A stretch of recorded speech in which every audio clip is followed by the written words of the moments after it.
ദൈവതിരുനാമം വാഴ്ത്തപ്പെടുമാറാവട്ടെ. വീണ്ടും ഒരാഴ്ചയ്ക്ക് ശേഷം നമുക്ക് ദൈവവചന പഠനത്തിനായിട്ട് ഒരുമിച്ച് കൂടി വരുവാൻ ദൈവം സഹായിച്ചതോർത്ത് കർത്താവായ യേശുക്രിസ്തു മുഖാന്തരം ദൈവത്തെ സ്തുതിക്കുന്നു. കഴിഞ്ഞ ക്ലാസ്സിൽ നാം ചിന്തിച്ചത് 2 വിഷയങ്ങളായിരുന്നു. ഏതൊക്കെയായിരുന്നു? ശുശ്രൂഷകന്മാരും രണ്ടാമത്തെ എന്താ? ദശാംശം അല്ലെങ്കിൽ സഭയുടെ സാമ്പത്തിക കാര്യങ്ങൾ എങ്ങനെ കൈകാര്യം ചെയ്യണമെന്നതായിരുന്നു നമ്മൾ ചിന്തിച്ചത്. ആരാ ശുശ്രൂഷകന്മാർ? എന്താ അവരുടെ ശുശ്രൂഷ എന്ന് പറയുന്നത്? കേട്ടില്ല. അല്ല, അവരുടെ ജോലി എന്താ?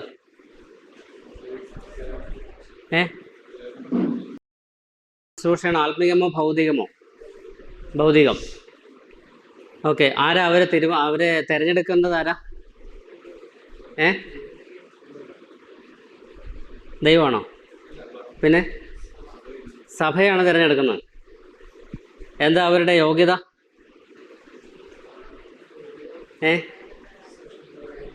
കേട്ടില്ല.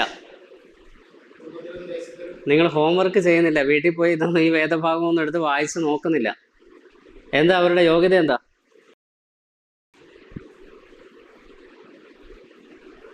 വിട്ടു. വഴക്കിടാൻ പാടില്ല. പിന്നെ ഏക ഭാര്യയുടെ ഭർത്താക്കന്മാരായിരിക്കണം. മക്കളെ പൂർണ്ണ ഗൗരവത്തിൽ വളർത്തുന്നവരായിരിക്കണം. പിന്നെ മദ്യപിക്കുന്നവരായിരിക്കരുത്. തല്ലുകാരനാവരുത്. എന്ന് പറഞ്ഞാൽ എല്ലാ അർത്ഥത്തിലും മൂപ്പന്മാരുടെ അതേ യോഗ്യതയൊക്കെ തന്നെയാണ് ശുശ്രൂഷകന്മാർക്ക് കൊടുത്തിരിക്കുന്നത്. ഇപ്പോൾ ഏറ്റവും പ്രധാനമെന്ന് പറയുന്നത് പുതിയ ശിഷ്യന്മാരെ പാടില്ല. അവരെ ആദ്യം എന്ത് ചെയ്യണം? ടെസ്റ്റ് ചെയ്യണം, പരീക്ഷിക്കണം. ആ പരീക്ഷ പാസ്സായെങ്കിൽ മാത്രമേ ഈ ജോലിക്ക് ആക്കാൻ പാടുള്ളൂ. അതുപോലെ സഭയിൽ ശുശ്രൂഷക്കാരത്തികളും ഉണ്ട്, ഡീക്കണസും ഉണ്ട്. അവർക്കും ഇതേ യോഗ്യതയൊക്കെ തന്നെയാണ് പറഞ്ഞിരിക്കുന്നത്. പുറമേ ഉള്ളവരോട് നല്ല സാക്ഷ്യമുള്ളവരും ആയിരിക്കണം. സഭയ്ക്കുള്ളിൽ മാത്രമല്ല, പുറത്തും. സാമ്പത്തിക കാര്യം എങ്ങനെയാണ് കൈകാര്യം? എപ്പോഴാണ് ഇത് കളക്ഷൻ എടുക്കേണ്ടത്? കർത്താവിൻ്റെ മഹത്വത്തിന് വേണ്ടി ഏത് ദിവസമാണ് എടുക്കേണ്ടത്? ആഴ്ചവട്ടത്തിൻ്റെ 1-ാം നാൾ തോറുമാണ് എടുക്കുന്നത് കണ്ടു. പിന്നെ എങ്ങനെയാണ് ചെയ്യേണ്ടത്? ആവോളം പ്രാപ്തി പോലെ, പ്രാപ്തി പോലെയും പ്രാപ്തിക്ക് മീതെയും. ഓക്കെ. അതിനു മുമ്പോ ഇത് ആഴ്ചവട്ടത്തിൻ്റെ 1-ാം നാളിൽ ഇത് കൊണ്ടുവരുന്ന ആളുടെ യോഗ്യത എന്താ?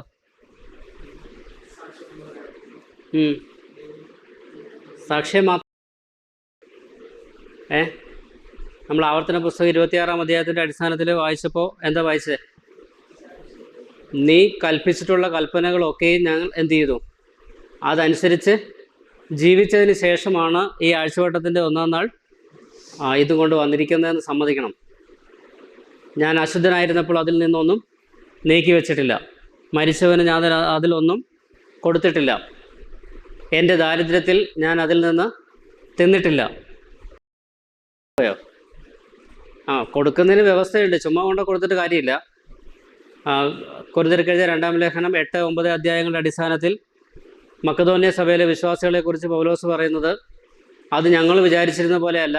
ആദ്യം അവരെ തന്നെ ആർക്ക് കൊടുത്തു? കർത്താവിന് കൊടുത്തു. ശേഷം ഞങ്ങൾക്കും എന്നാണ് പറഞ്ഞത്. ആദ്യം അവരെ തന്നെയാണ് കർത്താവിന് കൊടുത്തത്, പിന്നെയാണ് എന്ത് കൊടുക്കുന്നത്? പൈസ കൊടുക്കുന്നത്. പൗലോസൊന്നും അങ്ങോട്ട് ആവശ്യപ്പെട്ടില്ല. അവർ ചെന്ന് താല്പര്യപൂർവ്വം അങ്ങോട്ട് അന്വേഷിക്കുകയായിരുന്നു. ഇന്ന സഭകളിലെ അതനുസരിച്ച് അവർ മനസ്സിലാക്കിയതിന് ശേഷം എവിടെ നിന്നാണ് എടുത്ത് കൊടുക്കുന്നത്?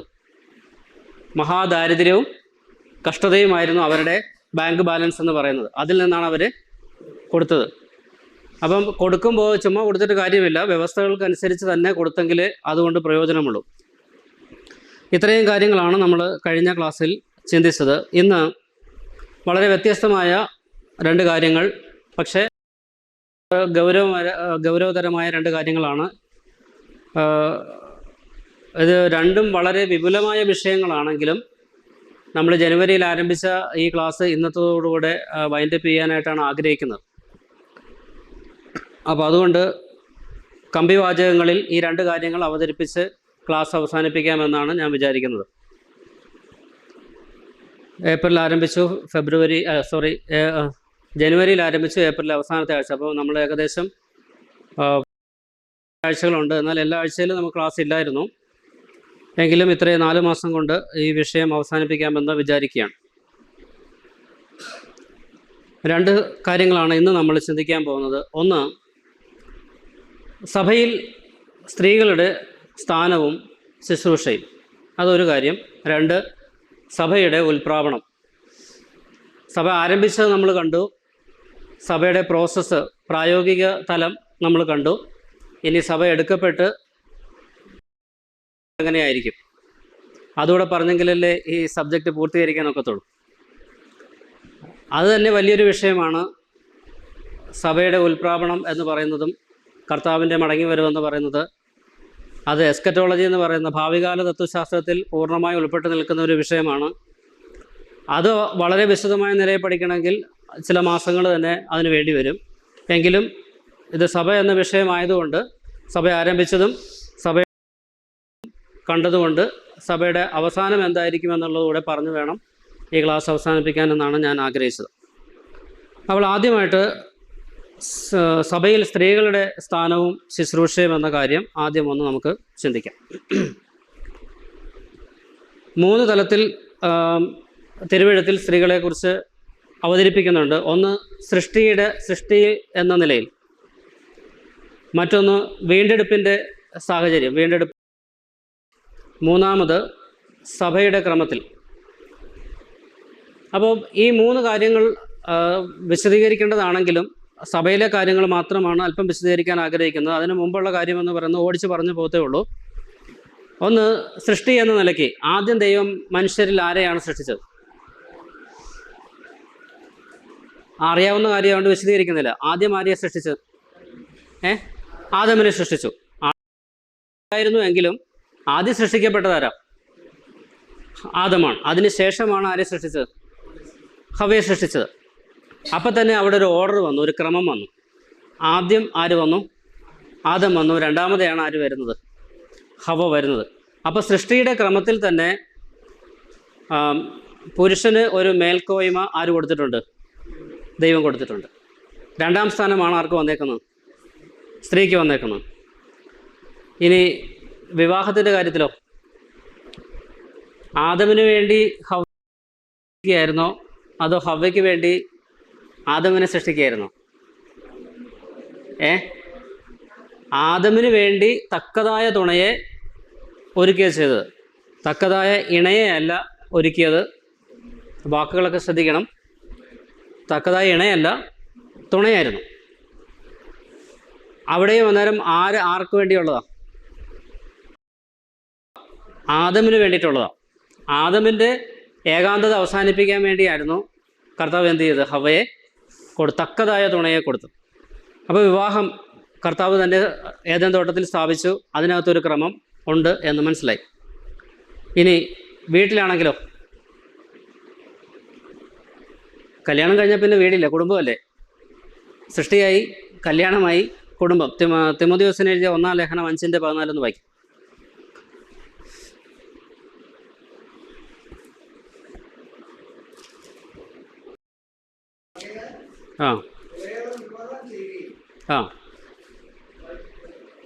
പുത്രസമ്പത്ത് ഉണ്ടാക്കുകയും വായിച്ചോ, കാണാൻ വയ്യ. ഓക്കെ. ഭവനം രക്ഷിക്കുകയും വിരോധിക്ക് അപവാദത്തിന് അവസരമൊന്നും കൊടുക്കാതിരിക്കുകയും വേണം എന്ന് ഞാൻ ഇച്ഛിക്കുന്നു.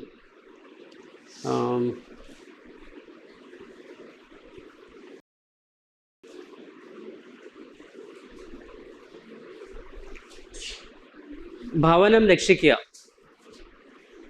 എന്താ അതുകൊണ്ട് ഉദ്ദേശിക്കുന്നത്? ആരെക്കുറിച്ചാണ് അവിടെ പറയുന്നതെന്ന് അറിയാവോ? സ്ത്രീകളെക്കുറിച്ചൊന്ന് തീർത്ത് പറയാൻ വയ്യ, വേറെ ഒരു കൂട്ടം ആളുകളെക്കുറിച്ചാണ് അവിടെ പറഞ്ഞത്. അതാരാന്നറിയോ? തിമോഥെയോസിന് എഴുതിയ 1-ാമത്തെ ലേഖനം 5:14. ആകയാൽ ഇളയവർ വിവാഹം ചെയ്യണം. അത് ആരെക്കുറിച്ചാണ് പറഞ്ഞത്? 11-ാമത്തെ വാക്യം. ഇളയ വിധവമാരെ ഒഴിവാക്കുക. അവരെന്ത് ചെയ്യണമെന്നാണ് പറഞ്ഞത്? അവർ ക്രിസ്തുവിന് വിരോധമായി പുളച്ചു മതിക്കുമ്പോൾ വിവാഹം ചെയ്യുവാൻ ഇച്ഛിക്കും. ആദ്യ വിശ്വാസം തള്ളുകയാൽ അവർക്ക് ശിക്ഷാവിധിയുണ്ട്. അത്രയുമല്ല, അവർ വീട് തോറും നടന്ന് മെനക്കെടുവാനും ശീലിക്കും. മെനക്കെടുക മാത്രമല്ല, കാര്യത്തിൽ ഇടപെടുന്നവരുമായി അരുതാത്തത് സംസാരിക്കും. ഇത് ചെറുപ്പക്കാരായ വിധവമാരെ കുറിച്ചാണ് പറഞ്ഞത്. അങ്ങനെ സംഭവിക്കാതിരിക്കാൻ അവരെന്ത് ചെയ്യണമെന്നാണ് പറഞ്ഞത്? ആകയാൽ ഇളയവർ വിവാഹം ചെയ്യുകയും പുത്രസമ്പത്ത് ഉണ്ടാക്കുകയും ഭവനം രക്ഷിക്കുകയും വിരോധിക്ക് അപവാദത്തിന് അവസരമൊന്നും കൊടുക്കാതിരിക്കുകയും വേണം എന്ന് ഞാൻ ഇച്ഛിക്കുന്നു. അതിൽ നിന്ന് എന്ത് മനസ്സിലാക്കണം? ഇളയ വിധവമാർ വിവാഹം കഴിച്ചതിന് ശേഷം വിവാഹിതരായിരിക്കുന്ന സ്ത്രീകൾ എങ്ങനെയാണോ ജീവിക്കേണ്ടത് അതിനോട് തത്തുല്യമായി ഇവരും ജീവിക്കണം. ഇളയ പ്രായത്തിൽ ചെറുപ്പക്കാരായിട്ടുള്ള വിധവമാരുണ്ടെങ്കിൽ അവരെന്ത് ചെയ്യണം? വിവാഹം കഴിക്കണം. എന്നിട്ട് എങ്ങനെ ജീവിക്കണം? വിവാഹം കഴിഞ്ഞ് ഒരു സ്ത്രീ എങ്ങനെയാണോ ജീവിക്കേണ്ടത് അങ്ങനെ ജീവിക്കണം. അങ്ങനെ ജീവിക്കുമ്പോഴുള്ള കാര്യമാണ് അവിടെ പറഞ്ഞത്. എന്ത് ചെയ്യണം? പുത്രസമ്പത്ത് ഉണ്ടാക്കുകയും ഭവനം രക്ഷിക്കുകയും വിരോധിക്ക് അപവാദത്തിന് അവസരമൊന്നും കൊടുക്കാതിരിക്കുകയും വേണം. പുത്രസമ്പത്ത് ദൈവം കൊടുക്കുന്നതാണ്. ഭവനം രക്ഷിക്കുക എന്ന് പറഞ്ഞാൽ എന്താ ഉദ്ദേശിക്കുന്നത്?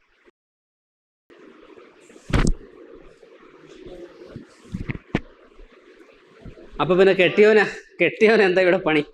ഭവനം രക്ഷിക്കാൻ ഈ സഹോദരിയാണ് പാടുപെടുന്നതെങ്കിൽ കെട്ടിയവൻ എന്നതാ ഇവിടെ ഏർപ്പാട്?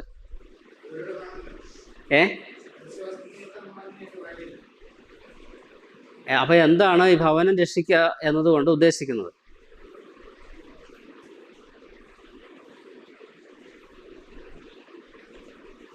PSC ബൈബിളിൽ ചെറുപ്പക്കാരികളായ വിധവകൾ വിവാഹം കഴിച്ച് അമ്മമാരായി വീട് ഭരിക്കണമെന്നാണ് ഞാൻ ആഗ്രഹിക്കുന്നത്. കുറച്ചുകൂടെ കുഴപ്പത്തിലാക്കുന്ന ഒരു വാക്ക് അവിടെ വന്നേക്കുന്നത്. എന്താ? വീട് ഭരിക്കണം. അപ്പോൾ പിന്നെ കെട്ടിയവൻ എന്നെ ഏർപ്പാട് അവിടെ? വീട് ഭരിക്കുക അല്ലെങ്കിൽ ഭവനം രക്ഷിക്കുക എന്ന് പറഞ്ഞാൽ ഇംഗ്ലീഷിൽ ഹൗസ് കീപ്പിംഗ് എന്നാണ് കൊടുത്തേക്കുന്നത്.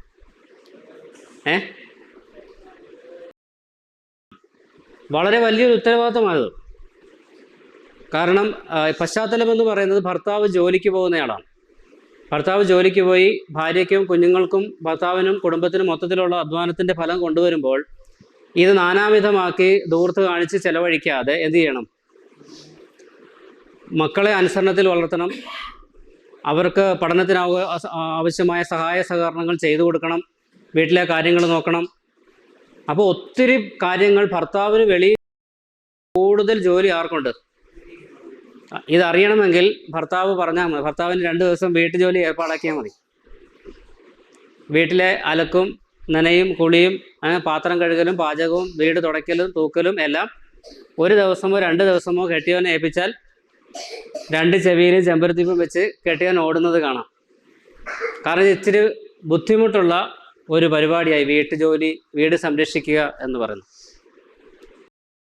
അവിടെ ക്രമം വന്ന് നോക്കണം. ഈ ക്രമമാണ് നമ്മൾ ചിന്തിച്ചുകൊണ്ടിരിക്കുന്നത്. ഇങ്ങനെയാണ് സ്ത്രീക്ക് കൊടുത്തിരിക്കുന്ന ക്രമം കുടുംബത്തിൽ. 4-മതായിട്ട് അവരുടെ അലങ്കാരം. അതിനെക്കുറിച്ച് നമുക്ക് വേണ്ട വിധത്തിൽ അറിയാം എന്ന് ഞാൻ വിചാരിക്കുന്നു. തിമോഥെയോസിന് എഴുതിയ ലേഖനത്തിലും പത്രോസ് എഴുതിയ 1-ാം ലേഖനത്തിലും അവരുടെ അലങ്കാരം ഇന്നതായിരിക്കണം, ഇന്നതായിരിക്കാൻ പാടില്ല എന്ന് തീർത്ത് പറഞ്ഞിട്ടുണ്ട്. അതിൻ്റെ അടിസ്ഥാനത്തിലാണ് നമ്മൾ ആഭരണം ധരിക്കാത്തതും മറ്റ് സമൂഹത്തിലുള്ള സ്ത്രീകൾ വേഷവിധാനം ചെയ്യുന്നത് പോലെ വേഷവിധാനം ചെയ്യാത്ത. അപ്പോൾ ഇതെല്ലാം നമുക്കറിയാവുന്ന കാര്യമായതുകൊണ്ടും വിഷയം വിസ്തൃതമായി പോകും എന്നുള്ള പേടി എനിക്കുള്ളത് കൊണ്ടും ഞാൻ ആ ഭാഗത്തേക്ക് കടക്കുന്നില്ല. ആ ആ വിദേശത്ത് പോയി ജോലി ചെയ്യുന്ന കുഞ്ഞുങ്ങൾ, സ്ത്രീകൾ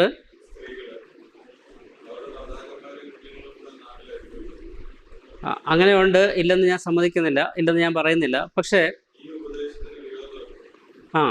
എന്ന് പറഞ്ഞാൽ ബൈബിളിൽ ഉള്ളൂ. ലോകത്തിൽ 7 ഭൂഖണ്ഡമുണ്ട്.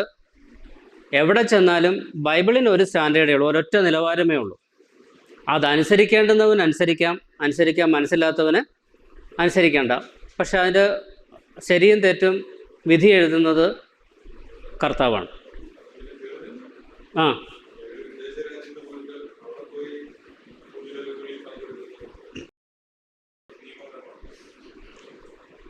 അവിടെ പോയി പങ്കെടുക്കുന്നത് കൊണ്ട്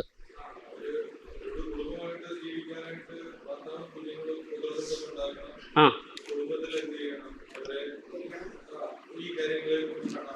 അതുകൊണ്ടാണ് കൊരിന്ത്യർ ലേഖനം 1-ാമത്തെ ലേഖനം 7-ാം അധ്യായത്തിൽ പ്രാർത്ഥനയ്ക്ക് അവസരം ഉണ്ടാകേണ്ടതിന് പരസ്പര സമ്മതത്തോടെ അല്ലാതെ അല്പസമയത്തേക്ക് പോലും അകന്നിരിക്കാൻ പാടില്ല എന്ന് വചനം പറഞ്ഞിരിക്കുന്നു. അതിൻ്റെ ഭവിഷ്യത്ത് ആരാ അനുഭവിക്കുന്നത്?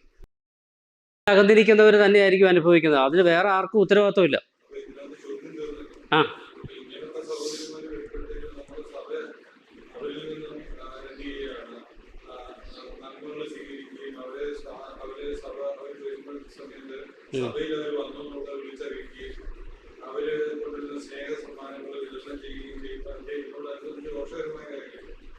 അങ്ങനെ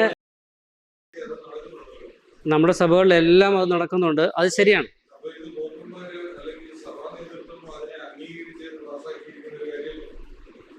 ആയിരിക്കാം. അതിനകത്ത് വചനത്തിന് വിരുദ്ധമായി നടക്കുന്ന കാര്യങ്ങളിൽ എല്ലാവർക്കും പച്ചക്കൊടി കാണിക്കാൻ നമുക്ക് ഒരിക്കലും സാധിക്കത്തില്ല. പക്ഷേ എന്ത് ചെയ്യാൻ പറ്റും? ഇതിനെല്ലാം മാനുഷിക പരിഗണനകൾ കൊടുത്ത് സഭ അങ്ങനെ കൊണ്ടുപോകുന്നതായിരിക്കാം. ഇനി അതിൻ്റെ മറുവശം ഞാൻ പറഞ്ഞാൽ, ഇപ്പം നമ്മളിങ്ങനെ ഉപദേശത്തെ സ്ട്രിക്റ്റായി പിടിക്കുമ്പോൾ, ഉപദേശത്തെ അങ്ങനെ തന്നെ പിടിക്കുക തന്നെ നമ്മുടെ പ്രായോഗിക ജീവിതത്തിൽ ഒരു നുണ പറഞ്ഞാലിപ്പം അത് വചനവിരുദ്ധമാണ്. ശരിയല്ലേ? കർത്താവിന് ഇന്ന നിയമം ലംഘിച്ചു, അതുകൊണ്ട് ഇന്ന ശിക്ഷ, ആ നിയമം ലംഘിച്ചതുകൊണ്ട് കുറഞ്ഞ ശിക്ഷ, അങ്ങനെ ഒരു പരിപാടി കർത്താവിനില്ല. ശരിയാണോ? വചനം ലംഘിച്ചാൽ കർത്താവിനെ കളിയാക്കുന്നു എന്ന് തന്നെയാണ് വചനം പറയുന്നത്. അപ്പം ഒരു വശത്ത് ഒരു കൂട്ടർ ഇങ്ങനെ ജീവിക്കുന്നു, മറുവശത്ത് നമ്മളൊരു കാര്യം പറയുമ്പം നമ്മുടെ ജീവിതത്തിൽ ഇങ്ങനെയുള്ള പാകപ്പിഴകൾ സംഭവിക്കുമ്പോൾ അതേ ശിക്ഷയ്ക്ക് നമ്മൾ യോഗ്യരാണ് എന്ന് നാം ഓർക്കണം. അതിനകത്ത് യാതൊരു വിട്ടുവീഴ്ചയ്ക്കും ദൈവം തയ്യാറല്ല, ദൈവവചനവും തയ്യാറല്ല. അപ്പം എന്നാൽ നമുക്ക് ആകെപ്പാടെ എനിക്ക് എന്ത് ചെയ്യാൻ പറ്റും, എനിക്ക് ഈ വചനത്തോടെ എങ്ങനെ നീതി പുലർത്താൻ സാധിക്കും എന്നുള്ളത് മാത്രമാണ് എനിക്ക് ആകെപ്പാട് ചെയ്യാൻ പറ്റുന്നൊരു കാര്യം എന്ന് പറയുന്നത്. അതിനപ്പുറത്തേക്ക് എനിക്ക് ആരെയും ഒന്നിനും നിർബന്ധിക്കാനായിട്ട് ഒക്കത്തില്ല. പക്ഷെ വചനം ഇങ്ങനെ പറയുന്നു. വചനം ഇങ്ങനെ പറയുന്നത് കൊണ്ട് എൻ്റെ ജീവിതത്തിൽ എനിക്കിതെങ്ങനെ പ്രാവർത്തികമാക്കാം, എൻ്റെ ജീവിതത്തിലെ കുറവ് എങ്ങനെ പരിഹരിക്കാം, എൻ്റെ ജീവിതത്തിൽ എങ്ങനെ എനിക്ക് ആത്മിക അഭിവൃദ്ധി പ്രാപിക്കാം എന്നതിനെക്കുറിച്ച് മാത്രമായിരിക്കാം ഞാൻ ചിന്തിക്കേണ്ടത്. അല്ലാതെ വന്നാൽ വചനം പറയുന്നത് നിൻ്റെ കണ്ണിലെ കോലോട് കണ്ണിലെ കരടെടുക്കാൻ പോകുന്നു, അങ്ങനൊരു ഇത് വരും. ആ ആ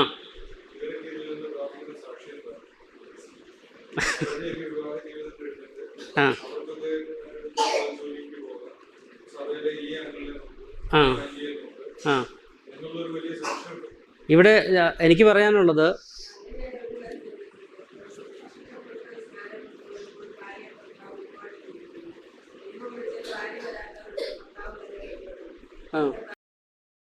അതിന് വചനം വേറെ പറയുന്നുണ്ട്.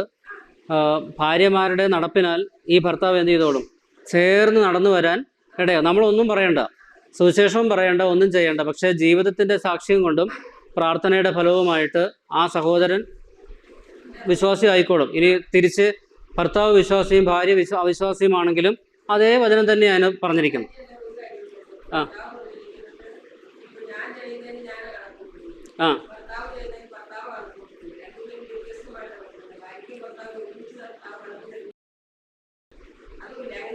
ആ അവനവൻ ശരീരത്തിലിരിക്കുമ്പോൾ ചെയ്യുന്നത് നല്ലതാകിലും തീയതാകിലും ആ ആ ആ ഓരോരുത്തർ എന്ത് ചെയ്യുന്നോ അതനുസരിച്ച് ചെയ്യാൻ പറ്റുള്ളൂ. അപ്പോൾ അതിൻ്റെ സൊല്യൂഷൻ എന്ന് പറയുന്നത് ഇത്രയേ ഉള്ളൂ. വിദ്യാഭ്യാസം ചെയ്യുന്ന സമയത്ത് തന്നെ കുഞ്ഞുങ്ങൾക്ക് ബോധ്യപ്പെടണം, ഈ 10ാം ക്ലാസ് കഴിയുമ്പോഴാണ് കരിയർ ശരിക്കും ആരംഭിക്കുന്നത്. അപ്പോൾ +1 +2 പോകുമ്പോൾ ഞാൻ ഏത് ഗ്രൂപ്പ്, ആ ഗ്രൂപ്പിന് ഞാൻ ക്ലാസ്സിന് പോകുന്നത് കൊണ്ട് എനിക്ക് ആരാധന യോഗം മുടങ്ങുമോ? ദൈവജനമായിട്ടുള്ള കൂട്ടായ്മ മുടങ്ങുമോ? ഈ കോഴ്സ് ഞാൻ തിരഞ്ഞെടുത്തു, അതിന് ഹയർ സ്റ്റഡിക്ക് പോകുമ്പോൾ എൻ്റെ പഠനം എവിടെയായിരിക്കും? വീടും നാടും വിട്ട് ഞാൻ വെളിയിൽ പോയി താമസിക്കേണ്ടി വന്നാൽ അവിടെ എനിക്ക് ദൈവജനമായിട്ടുള്ള കൂട്ടായ്മ ബന്ധത്തിൽ പോകാൻ കഴിയുമോ? ആ കോഴ്സിൽ ഞാൻ ചേരുന്നത് കൊണ്ട് എൻ്റെ ആരാധന യോഗം മുടങ്ങുമോ? അങ്ങനെ മുടങ്ങുന്ന ഒരു പഠനം എനിക്ക് വേണ്ട. ഇനി പഠനം കഴിഞ്ഞതിന് ശേഷം ഒരു ജോലി ലഭിക്കുമ്പോൾ ഈ ജോലിക്ക് ഞാൻ കയറുന്നത് കൊണ്ട് സഭായോഗത്തിൽ സംബന്ധിക്കാൻ പറ്റാതെ വരുന്ന സാഹചര്യം ഉണ്ടാകുമെങ്കിൽ എനിക്ക് ആ ജോലി വേണ്ട എന്ന് തീരുമാനിക്കാനുള്ള ഉത്തരവാദിത്വം കുഞ്ഞുങ്ങൾക്കുണ്ടാവണം. അവരെ അങ്ങനത്തെ കോഴ്സ് തിരഞ്ഞെടുപ്പിക്കാനുള്ള ഉത്തരവാദിത്വം മാതാപിതാക്കൾക്കും ഉണ്ടാവണം. അപ്പം അവിടെ തുടങ്ങേണ്ടുന്ന കാര്യം അവിടെ തുടങ്ങി, പൂർത്തീകരിക്കേണ്ടുന്ന കാര്യം അവിടെ തന്നെ ചെയ്യണം. വലുതായതിന് ശേഷം, വിവാഹം കഴിഞ്ഞിട്ട് അവർ ഒരു കുടുംബമായതിനു ശേഷം പിന്നെ അപ്പടിയാണ് ഇപ്പടിയാണെന്ന് പറയുന്നതിനേക്കാൾ, ദുഃഖിക്കുന്നതിനേക്കാൾ, ശിക്ഷാവിധി വാങ്ങി വെക്കുന്നതിനേക്കാൾ ഏറ്റവും നല്ലത് എപ്പോഴാണോ ചെയ്യേണ്ടത് ആ കറക്റ്റ് ടൈമിൽ പഠന സമയത്ത് അത് പഠിക്കുക, ജോലിയുടെ സമയം വരുമ്പോൾ അങ്ങനെ ചെയ്യുക. ഇത് രണ്ടും അല്ലെങ്കിൽ എനിക്ക് കർത്താവിനെയാണോ ഞാൻ സ്നേഹിക്കേണ്ടത്, ജോലിയാണോ പ്രൊഫഷനെയാണോ ഞാൻ സ്നേഹിക്കേണ്ടതെന്നുള്ളത് ഇപ്പോഴാണ് തീരുമാനിക്കേണ്ടത്. അപ്പോൾ ഇപ്പോൾ തന്നെ തീരുമാനിച്ച് കൃത്യമായ തീരുമാനം എടുക്കുകയാണെങ്കിൽ അന്നേരം ദുഃഖിക്കേണ്ടിയും വരികയില്ല. കർത്താവിൻ്റെ ഭാഗത്തു നിന്ന് അനുഗ്രഹവും ഉണ്ടാവും, നന്മയും ഉണ്ടാവും. അല്ലാതെ വന്നാൽ ശിക്ഷാവിധി തിന്നുകയും കുടിക്കുകയും ചെയ്യുന്നു എന്ന് പറഞ്ഞ പോലെ ശിക്ഷാവിധി തന്നെയായിരിക്കും മുമ്പിലുള്ളത്. ഭൗതിക അഭിവൃദ്ധി ഉണ്ടാകും. അത് വിശ്വാസിക്ക് മാത്രമല്ല. വിശ്വാസികൾ മാത്രമാണോ ഗൾഫിൽ ജോലി ചെയ്യുന്നത്, അമേരിക്കയിൽ ജോലി ചെയ്യുന്നത്, കാനഡയിൽ പോകുന്നത്, അയർലൻഡിൽ പോകുന്നത്? അവിശ്വാസികൾ എത്രയോ പേര് പോകുന്നു, എത്രയോ കോടീശ്വരന്മാർ ജീവിക്കുന്നു ഇവിടെ. ഭൗതിക നന്മകളുടെ അടിസ്ഥാനത്തിലും വിദ്യാഭ്യാസത്തിൻ്റെയും ശമ്പളത്തിൻ്റെയും അടിസ്ഥാനത്തിൽ ദൈവം ആരും വിചാരിക്കരുത്. യഹോവയോടുള്ള ഭക്തിയാണ് വിവേകം എന്നാണ് വചനം പറയുന്നത്. ദോഷം വിട്ട് നടക്കുന്നത് അത് ഭക്തിയിൽ നിന്ന് ലഭിക്കുന്നതാണ്. ഭക്തി എന്ന് പറഞ്ഞാൽ ഭയമെന്നും കൂടെ അർത്ഥമുണ്ട്. ആ ദൈവത്തെ ഭയപ്പെട്ട് ദൈവ വഴിയിൽ ജീവിക്കുന്നവൻ്റെ കാര്യം ആരും നോക്കിക്കോളും? ദൈവം നോക്കിക്കോളും. അത് ചിലപ്പോൾ ഒരു പക്ഷേ ഗൾഫിൽ ജോലി ചെയ്യുന്ന അത്രയും വരുമാനം ഉണ്ടായി എന്ന് വരികയില്ല. നമുക്ക് ജീവിക്കാൻ പറ്റാത്ത എന്തുകൊണ്ടാണെന്നറിയാമോ? മറ്റുള്ളവരെ പോലെയും അതിനേക്കാൾ ആഗ്രഹിക്കുന്നതുകൊണ്ടാണ്. അല്ലാതെ ഇവിടെ ജീവിക്കാൻ ഒരു പാടുമില്ല. ദൈവം തരുന്ന സാഹചര്യ പരിമിതികളുടെ അടിസ്ഥാനത്തിൽ ജീവിക്കാൻ ഹാപ്പിയാണെങ്കിൽ ഒരു പ്രശ്നവുമില്ല.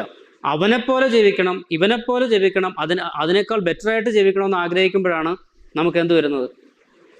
പണം ഉണ്ടാക്കണം എന്നുള്ള ആർത്തി വരുന്നത്. അപ്പോൾ ദൈവത്തിൻ്റെ വഴിയിൽ നിന്ന് നമ്മൾ എന്ത് ചെയ്യുക? അകന്നു പോവുകയാണ് ചെയ്യുന്നത്. ദൈവ വഴിയിൽ ജീവിക്കുമ്പോൾ നമുക്ക് തരാനുള്ളത് ആര് തരാമെന്ന് ദൈവം പറഞ്ഞിട്ടുണ്ട്. നമ്മൾ ചോദിച്ചില്ലേ പോലും തരാമെന്നാണ് വചനം പറയുന്നത്. കാരണം അപ്പനറിയത്തില്ല മക്കളുടെ ആവശ്യങ്ങൾ എന്താണെന്ന്. പക്ഷെ വഴിയിലാണ് നടക്കുന്നതെന്നുള്ളത് ദൈവത്തിനൂടെ തോന്നണം. ഓക്കെ, നമ്മുടെ വിഷയം പോന്നു. ഇനി വീണ്ടെടുപ്പിൻ്റെ കാര്യത്തിൽ സ്ത്രീയുടെ ക്രമം എന്താണെന്ന് നോക്കാം. ഗലാത്യ ലേഖനം 3-ാം അധ്യായം 28-ാമത്തെ വാക്യം.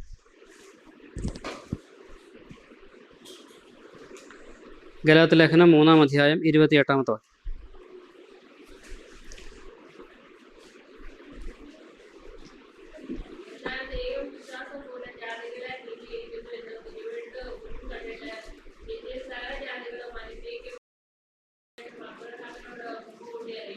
മൂന്നിൻ്റെ 28 വായിച്ചത്?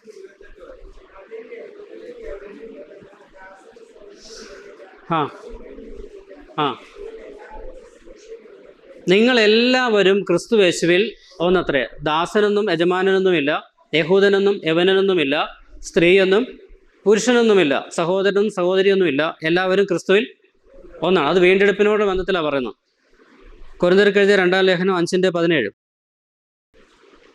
ഒരുവൻ ക്രിസ്തുവിലായാൽ അവൻ പുതിയ സൃഷ്ടിയാകുന്നു, പഴയത് കഴിഞ്ഞുപോയി, ഇതാ അത് പുതുതായി തീർന്നിരിക്കുന്നു. അവിടെയും ആണും പെണ്ണും എന്നുള്ള പരിപാടി ഇല്ല. ആരെല്ലാം പുതിയ സൃഷ്ടികളായിട്ടുണ്ടോ അവരെല്ലാവരും ഒരുപോലെയാണ്. പഴയത് കഴിഞ്ഞുപോയി, പുതുതായി തീർന്നിരിക്കുന്നു. ഇനി എബ്രായ ലേഖനം 3:1 അതുകൊണ്ട് വിശുദ്ധ സഹോദരന്മാരെ, സ്വർഗീയ വിളിക്ക് ഓഹരിക്കാരായുള്ളവരെ എന്ന് അവിടെ അഭിസംബോധന ചെയ്യുന്നു. സ്വർഗീയ വിളിക്ക് ഓഹരിക്കാരാണ് ആരൊക്കെ? സ്ത്രീയും പുരുഷനും. രക്ഷിക്കപ്പെട്ടവരെല്ലാവരും ആ കാറ്റഗറിയിൽ ഉൾപ്പെടുന്നവരാണ്. അതിനകത്ത് യാതൊരു മാറ്റവും ഇല്ല. ഇനി പത്രോസ് എഴുതിയ 1-ാം ലേഖനം 2:5-9.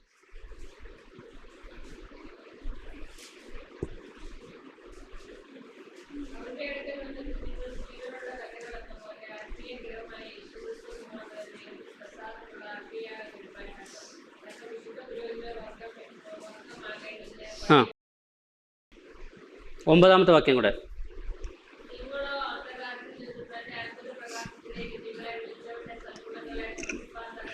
ആ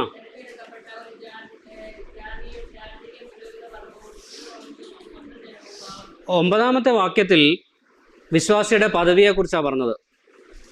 രാജാക്കന്മാരാണ്, പുരോഹിതന്മാരാണ്, വിശുദ്ധ വംശമാണ്, സ്വന്തം ജനമാണ്. 5ാമത്തെ വാക്യത്തിൽ ഈ പുരോഹിതൻ ചെയ്യേണ്ടുന്ന ജോലിയെക്കുറിച്ചാണ് പറഞ്ഞത്. എന്താ പുരോഹിതൻ ചെയ്യേണ്ടുന്ന ജോലി? യാഗം. പുരോഹിതൻ്റെ ജോലി യാഗം അർപ്പിക്കുക എന്നുള്ളതാണല്ലോ. ആത്മീക യാഗം അർപ്പിക്കേണ്ടുന്ന പുരോഹിതനാണ് ഈ സ്ത്രീയും പുരുഷനും. അവിടെയും സ്ത്രീയും പുരുഷനും വീണ്ടെടുപ്പിൻ്റെ കാര്യത്തിൽ തുല്യരാണ്, പദവികളുടെ കാര്യത്തിലും തുല്യരാണ്. അത്രയും മാത്രം പറഞ്ഞ് അതും ഞാൻ വിടുന്നു. 3ാമതായിട്ട് സഭയിൽ ആ ക്രമം എന്താണെന്ന് നോക്കാം. കൊരിന്ത്യർക്ക് എഴുതിയ 1-ാം ലേഖനം 14-ാം അധ്യായം 34 മുതൽ 36 വരെയുള്ള വാക്യങ്ങൾ വായിക്കും.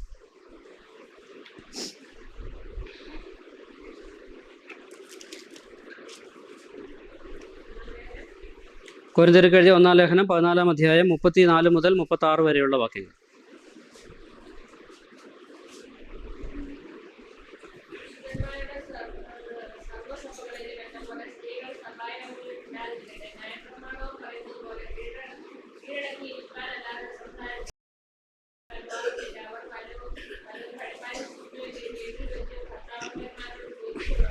ആ ഓക്കെ. സ്ത്രീ സഭയിൽ സംസാരിക്കുന്നത് അനുചിതമല്ലോ. സർവ്വസഭ, വിശുദ്ധന്മാരുടെ സർവ്വസഭകളിലും എന്ന പോലെ സ്ത്രീകൾ സഭായോഗത്തിൽ മിണ്ടാതിരിക്കട്ടെ. അപ്പോൾ മറ്റ് സർവ്വസഭകളിലും എങ്ങനെ ആയിരിക്കുന്നു എന്നുള്ളത് പൗലോസ് അവിടെ അവതരിപ്പിച്ചു. കൊരിന്തിൽ അങ്ങനെ അല്ലായിരുന്നു. അതുകൊണ്ടാണ് അവരെ വിലക്കേണ്ടതായിട്ട് വന്നത്. മറ്റ് സഭകളിൽ മിണ്ടാതിരിക്കുകയായിരുന്നു, പക്ഷേ കൊരിന്ത് സഭയിൽ മാത്രമേ എന്ത് വരുന്നു? സംസാരം വന്നു. വാക്യം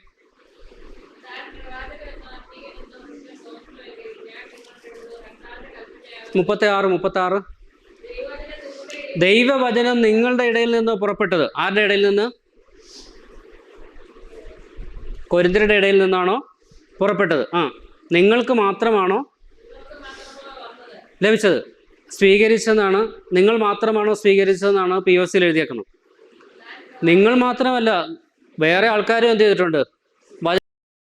നിങ്ങൾക്ക് മാത്രം എന്താ ഇത്ര പ്രത്യേകത എന്നാണ് പൗലോസ് ചോദിച്ച ചോദ്യത്തിൻ്റെ അർത്ഥം. എല്ലാ സഭകളും വചനം സ്വീകരിച്ചവരല്ലേ, നിങ്ങൾക്ക് മാത്രം എന്താ ഇത്ര പ്രത്യേകത?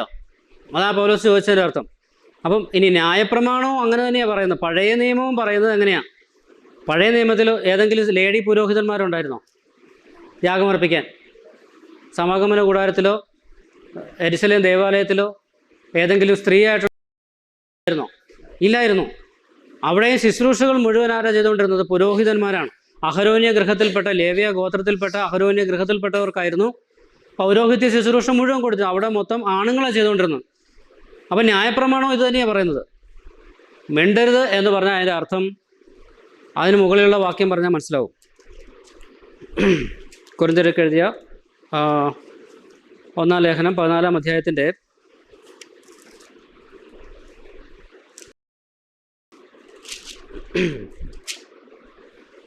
31-ാമത്തെ വാക്യം. എല്ലാവരും പഠിക്കുവാനും എല്ലാവർക്കും പ്രബോധനം ലഭിക്കുവാനുമായി നിങ്ങൾക്ക് എല്ലാവർക്കും ഓരോരുത്തനായി. അപ്പോൾ പ്രവചനം ശുശ്രൂഷയിലൂടെ എന്താ കൊടുത്തുകൊണ്ടിരുന്നത്? പഠിപ്പിക്കലോ ഉപദേശമാണ് കൊടുത്തുന്നത്. ഒരു കാര്യം ഇവിടെ നിന്ന് നമുക്ക് മനസ്സിലാവും.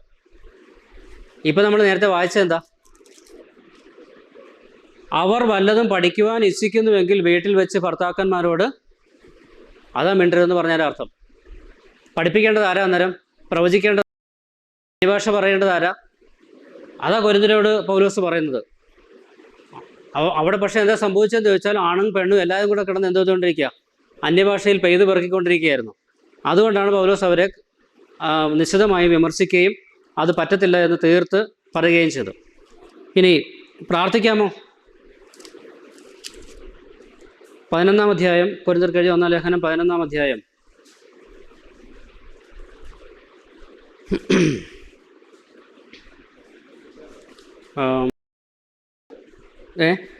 നാലാമത്തെ വാക്യം.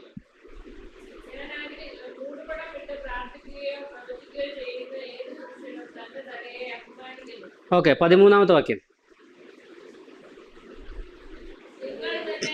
നിങ്ങൾ തന്നെ വിധിക്കുവിൻ.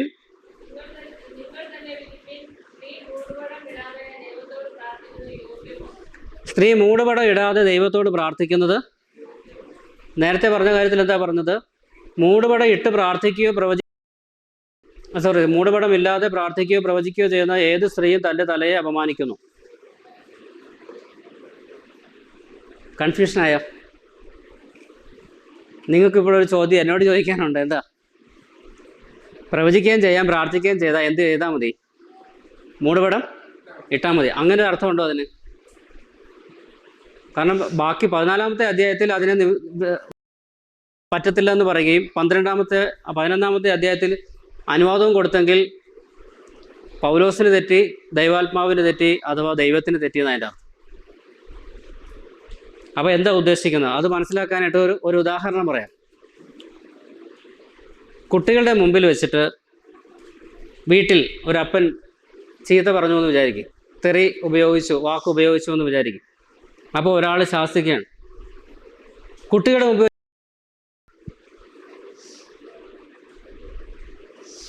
അപ്പോൾ കുട്ടികളില്ലാത്തപ്പോൾ തെറി പറയാം എന്നൊരു സ്വാതന്ത്ര്യം ഉണ്ടോ അതിനകത്ത്? ഉണ്ടോ? ഇല്ല. അത്രേ ഇവിടെ ഉദ്ദേശിച്ചിട്ടുള്ളൂ. ഇവിടെയും അതേ ഉദ്ദേശിച്ചിട്ടുള്ളൂ. മൂടുപടം ഇടുന്നതിനെക്കുറിച്ചാണ് അവിടെ പറയുന്നത്, പ്രാർത്ഥനയെക്കുറിച്ചല്ല അവിടെ പറയുന്നത്. ആ അധ്യായത്തിൽ 11:1 മുതൽ താഴെയുള്ള വാക്യങ്ങളിൽ സഭയിൽ സ്ത്രീകൾ മൂടുപടം ഇടണം എന്നതിനെക്കുറിച്ച് പറയാൻ വേണ്ടി മാത്രമാണ് പൗലോസ് ഈ കാര്യം പക്ഷെ കൊരിന്തിൽ ഇതെല്ലാം ഇട്ടുകൊണ്ട് എന്ത് ചെയ്യുമായിരുന്നു? മൂടുപടം ഇടാതെയും ഇട്ടും ഒക്കെ ഇവർ ചെയ്യാൻ പാടില്ലാത്ത കാര്യങ്ങളൊക്കെ ചെയ്തുകൊണ്ടിരിക്കുകയായിരുന്നു. ഇനിയും 14-ാമത്തെ വാക്യം ഒന്ന് വായിക്കാം. തല പുരുഷനാണ്. ആണ്. 14-ാമത്തെ വാക്യം വന്നേ. അപമാനം എന്നും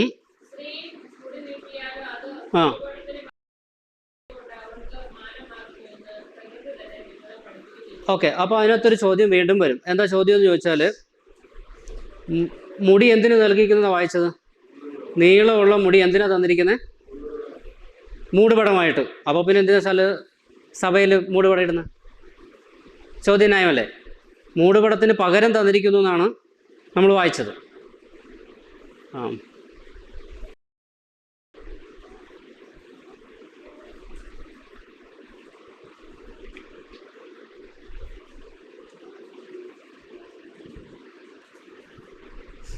പതിനഞ്ചാമത്തെ വാക്യം ഞാൻ POC ബൈബിളിൽ നിന്ന് വായിക്കാം. സ്ത്രീക്ക് അത് ഭൂഷണമാണെന്നും പ്രകൃതി തന്നെ പഠിപ്പിക്കുന്നില്ലേ?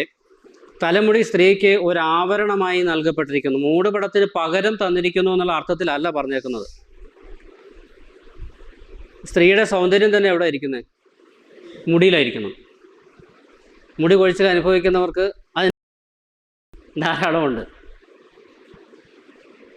അത് പ്രകൃതി കൊടുത്തിരിക്കുക എന്ന് പറഞ്ഞാൽ ദൈവം തന്നെ കൊടുത്തിരിക്കുന്നതാണ്. പക്ഷെ അത് മൂടുപടത്തിന് പകരമൊന്ന് നമ്മുടെ ട്രാൻസ്ലേഷനിൽ മാത്രമേ ഉള്ളൂ. ഇംഗ്ലീഷിലും കൊടുത്തിരിക്കുന്നത് അങ്ങനെയല്ല.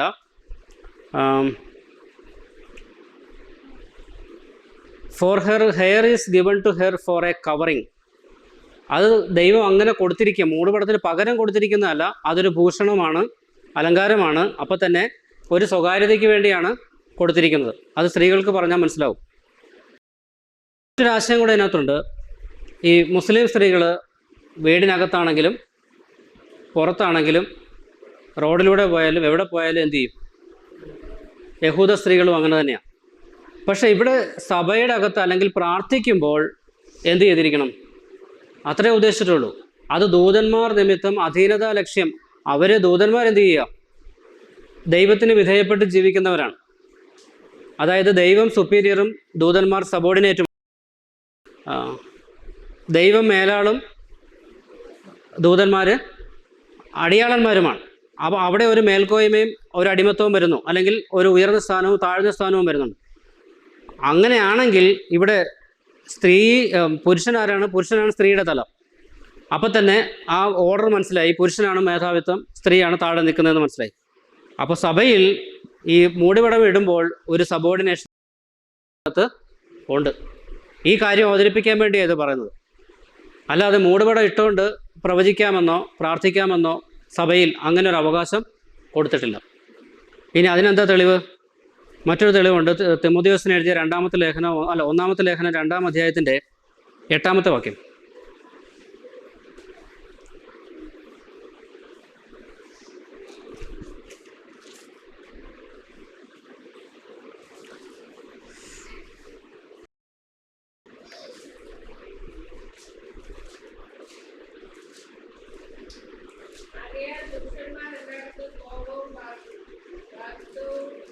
വാഗ്വാദവും ആ ആ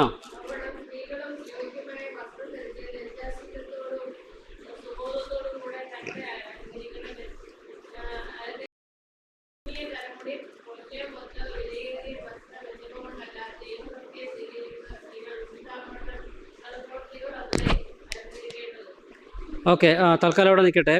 പുരുഷന്മാർ എല്ലായിടത്തും കോപവും വാഗ്വാദവും വിട്ടകന്ന് വിശുദ്ധ കൈകളെ ഉയർത്തി പ്രാർത്ഥിക്കണം.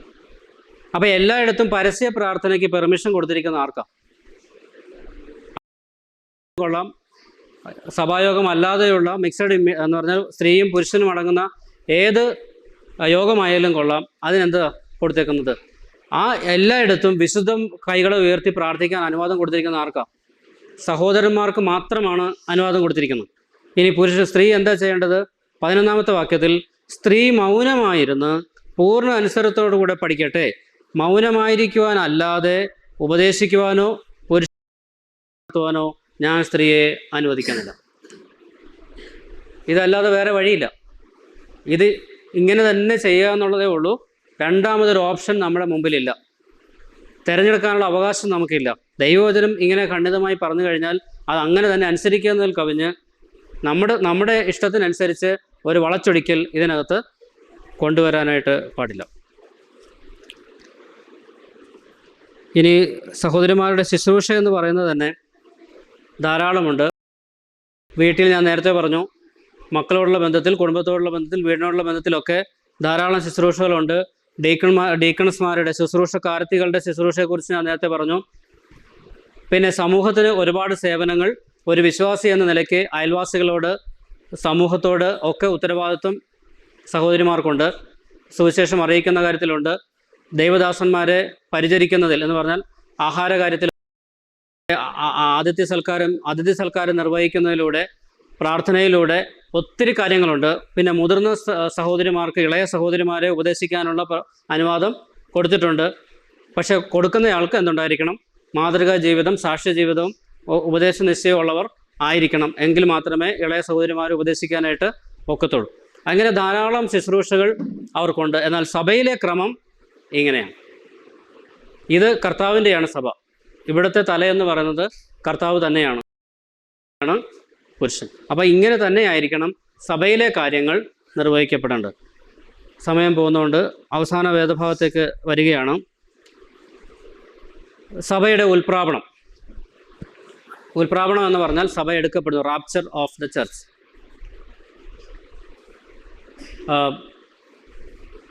എപ്പോഴാണ് സഭ എടുക്കപ്പെടുന്നത്? കർത്താവിൻ്റെ വരവെങ്കിലാണ്. കർത്താവ് പതനങ്ങളുണ്ട്. പതനം എന്ന് പറഞ്ഞാൽ എന്താ അർത്ഥം? പതനം, വീഴ്ച. ഓക്കെ. എസെക്കിയേൽ പ്രവചനം, കർത്താവിൻ്റെ വരവിന് 2 പതനങ്ങളുണ്ട്. എസെക്കിയേൽ പ്രവചനം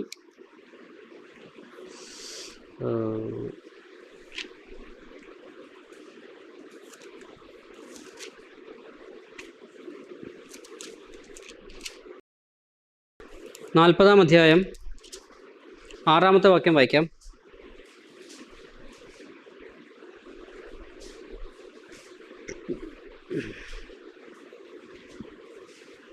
നാൽപ്പതാം അധ്യായത്തിൻ്റെ 6-ാമത്തെ വാക്യം.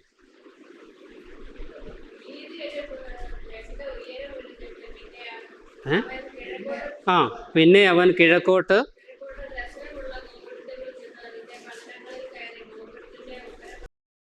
വന്നു.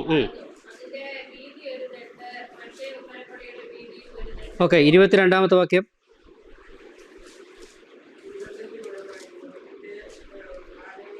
ജാലകങ്ങളും പൂമുഖവും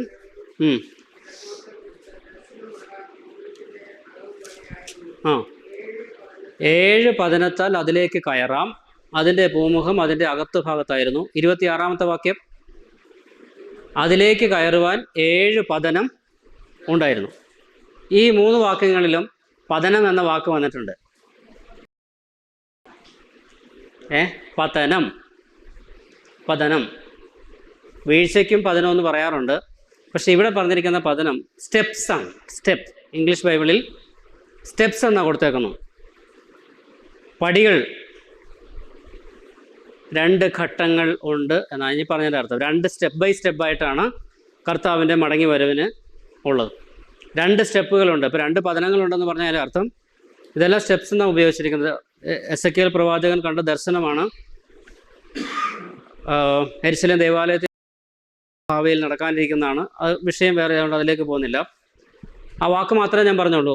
കർത്താവിൻ്റെ വരവിനും ഇതുപോലെ 2 പതനങ്ങളുണ്ട്, 2 സ്റ്റെപ്പുകളുണ്ട്. ഒന്ന് സഭയ്ക്ക് വേണ്ടിയുള്ള വരവ്, 2 സഭയോട് കൂടിയുള്ള വരവ്. മത്തായി സുവിശേഷം 24-25 അധ്യായങ്ങൾ, ലൂക്കോസിൻ്റെ സുവിശേഷം 21, മർക്കോസിൻ്റെ സുവിശേഷം 13-14 അധ്യായങ്ങൾ, ഇവിടെയെല്ലാം കർത്താവിൻ്റെ വരവിനെക്കുറിച്ച് പറഞ്ഞിട്ടുണ്ട്. പക്ഷെ അവിടെ എല്ലാം സഭയ്ക്ക് വേണ്ടിയുള്ള കർത്താവിൻ്റെ വരവിനെക്കുറിച്ചല്ല. ഞാൻ പറയുന്നത് മനസ്സിലാവുന്നുണ്ടോ? അവിടെ എല്ലാം കർത്താവിൻ്റെ വരവിനെക്കുറിച്ച് നന്നായി വിശദീകരിച്ച് പറഞ്ഞിട്ടുണ്ട്. മത്തായി സുവിശേഷം 24 മിക്കവാറും വിശ്വാസികൾക്കറിയാം. എന്താ? യുദ്ധവും ക്ഷാമവും അവിടെ ഉണ്ടാകും, ഭൂകമ്പങ്ങളുണ്ടാകും, യുദ്ധശ്രുതികളെക്കുറിച്ച് നിങ്ങൾ കേൾക്കും, രാജ്യം രാജ്യത്തോട് എതിർക്കും. ഇതെല്ലാം നമ്മൾ കേട്ടിട്ടുള്ളതല്ലേ? എന്നിട്ട് ഞാൻ പറഞ്ഞു അത് സഭയെക്കുറിച്ച് അല്ല. എന്തുകൊണ്ടല്ല? മത്തായി സുവിശേഷം 24-ാമത്തെ അധ്യായത്തിലേക്ക് വരാം.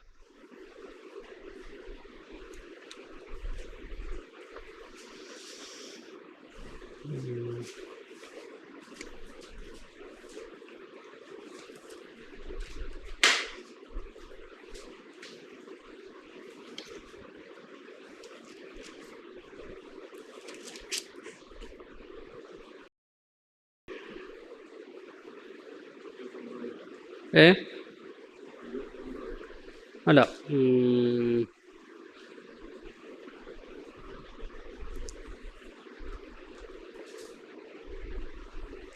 1-5 മുതലുള്ള വാക്യങ്ങൾ വായിച്ചോ. ഒരു ചോദ്യത്തിന് മറുപടിയായിട്ട് കർത്താവ് കൊടുക്കുന്ന 5 മുതൽ നിങ്ങൾ വായിച്ചോ.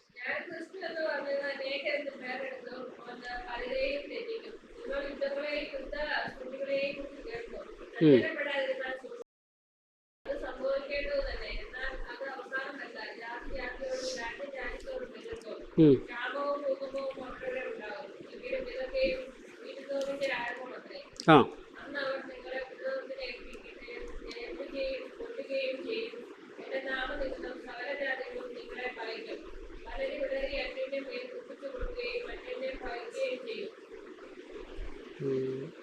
ഇനി 21-ാമത്തെ വാക്യം വായിച്ചു.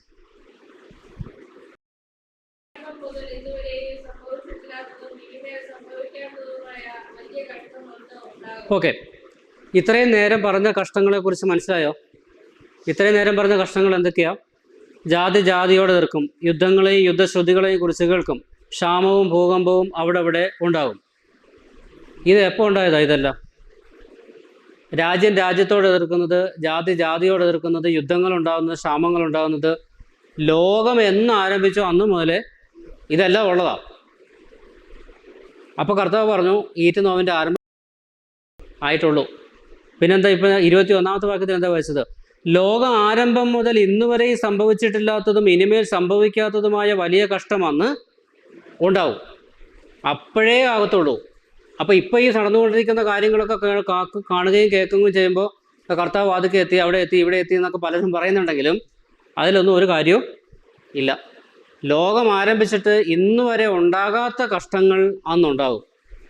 ഓക്കെ, ഇനി 29-ാമത്തെ വാക്യം. കാലത്തിലെ കഷ്ടം കഴിഞ്ഞ ഉടനെ എന്ത് സംഭവിക്കും? സൂര്യൻ ഇരുണ്ടു പോകും. ആ ആ ആ അപ്പോൾ മനുഷ്യപുത്രൻ്റെ അടയാളം ആകാശത്ത് വിളങ്ങും. സൂര്യൻ താഴെ വീണിട്ടേ കർത്താവ് വരത്തുള്ളൂ. അത് സഭയ്ക്ക് വേണ്ടിയുള്ള വരവല്ല. അതിനു മുമ്പ് തന്നെ സഭ ഭൂമിയിൽ നിന്ന് എടുക്കപ്പെടും. ഇതെല്ലാം അതിന് ശേഷമാണ്. അത് ഒത്തിരി പറയാനുണ്ട്. ഇനി ഇത് വായിക്കുമ്പോൾ, അടുത്ത വാക്യം വായിക്കുമ്പോൾ വീണ്ടും ഒരു ഡൗട്ട് വരും. 31-ാമത്തെ വാക്യം, അവൻ തൻ്റെ ദൂതന്മാരെ കാഹളധ്വനിയോടും കൂടെ അയക്കും, അവർ അവൻ്റെ വൃതന്മാരെ ആകാശത്തിൻ്റെ അറുതി മുതൽ അറുതി വരെ 4 ദിക്കിൽ നിന്നും കൂട്ടിച്ചേർക്കും. എപ്പോഴാണ്? മനുഷ്യപുത്രൻ വരുമ്പോൾ. 30-ാമത്തെ വാക്യത്തിൽ, അപ്പോൾ മനുഷ്യപുത്രൻ്റെ അടയാളം ആകാശത്ത് വിളങ്ങും, അന്ന് ഭൂമിയിലെ സകല ഗോത്രങ്ങളും പ്രതാപിച്ചും കൊണ്ട് മനുഷ്യപുത്രൻ ആകാശമേൽ മഹാശക്തിയോടും തേജസ്സോടും കൂടെ വരുന്നത് കാണും. അപ്പോൾ കർത്താവ് മഹാ തേജസ്സിൽ വരുന്നത് കാണും. അതിനുശേഷമാണ് എന്ത് ചെയ്യുന്നത്?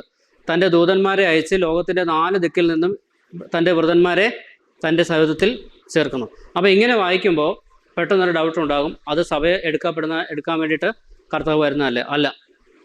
ഇവിടെ വൃതന്മാരെന്ന് ഉദ്ദേശിച്ചിരിക്കുന്നത് യഹൂദന്മാരാണ്. ലോകത്തിൻ്റെ 4 ദിക്കിലും അവരിപ്പോൾ എന്ത് ചെയ്തിരിക്കുക? ചിതറി പാർത്തുകൊണ്ടിരിക്കുക. യെരുശലേമിൽ മാത്രമല്ല, അവരുടെ രാജ്യം സ്വാതന്ത്ര്യമാക്കപ്പെട്ടെങ്കിലും അവർക്ക് സ്വന്തമായ ഒരു ഭരണഘടനയും ഭരണ സംവിധാനവും ഈ ലോകത്തിൻ്റെ ശ്രദ്ധ കേന്ദ്രമായി ഇപ്പോഴും ഇസ്രായേൽ മുമ്പിലാണെങ്കിലും ഇന്നും യഹൂദന്മാർ ലോകത്തിൽ എവിടെല്ലാം രാജ്യങ്ങളുണ്ടോ അവിടെ എല്ലാം ചിതറി പാർത്ത് കിടക്കുകയും. പക്ഷെ അവിടെ നിന്നെല്ലാം ഇവരെ എല്ലാം എന്ത് ചെയ്യണം? യെരുശലേമിലേക്ക് അല്ലെങ്കിൽ ഒരുമിച്ച് കൂട്ടിച്ചേർക്കുന്ന ആ സമയമാകും. ഇത് സഭയെക്കുറിച്ച് പറഞ്ഞിരിക്കുന്നതല്ല, ഇത് ദൂതന്മാരാ പോയി അയക്കുന്നത്. ഇനി സഭയെക്കുറിച്ച് പറഞ്ഞിരിക്കുന്നത് യോഹന്നാന്റെ സുവിശേഷം 14-ാം അധ്യായം 1 മുതൽ 3 വരെയുള്ള വാക്യങ്ങളാണ്. യോഹന്നാന്റെ സുവിശേഷം 14-ാം അധ്യായം 1 മുതൽ 3 വരെയുള്ള വാക്യങ്ങൾ. ആ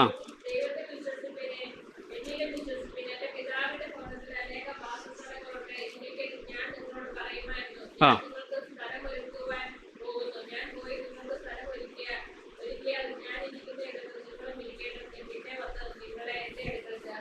ഓക്കെ.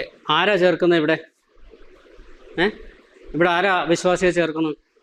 ദൂതന്മാരല്ല, കർത്താവ് ഡയറക്റ്റാണ് കർത്താവാണ് ചേർക്കുന്നത്. ഞാൻ പോയി സ്ഥലം ഒരുക്കി കഴിഞ്ഞാൽ പിന്നെ ഞാൻ വന്ന് ഞാൻ ഇരിക്കുന്നിടത്ത് നിങ്ങളും ഇരിക്കേണ്ടതിന് നിങ്ങളെ എൻ്റെ അടുക്കൽ ചേർക്കും. അത് കർത്താവ് ഡയറക്റ്റ് ചെയ്യുന്നതാണ്. പോരാ, ഇതെല്ലാം ഒരുപാട് വിശദീകരിക്കാനുണ്ട്, സമയമില്ല. തെസ്സലോനിക്ക ലേഖനം 1-ാമത്തെ ലേഖനം 4:16 മുതൽ നമുക്ക് മിക്കവാറും സുപരിചിതമായിരിക്കുന്ന വാക്യം. തിരക്കിട്ടാണ് പറയുന്നത്, നിങ്ങളും തിരക്കിട്ട് എന്നോടൊപ്പം വരണം. ആ ആ ആ ആ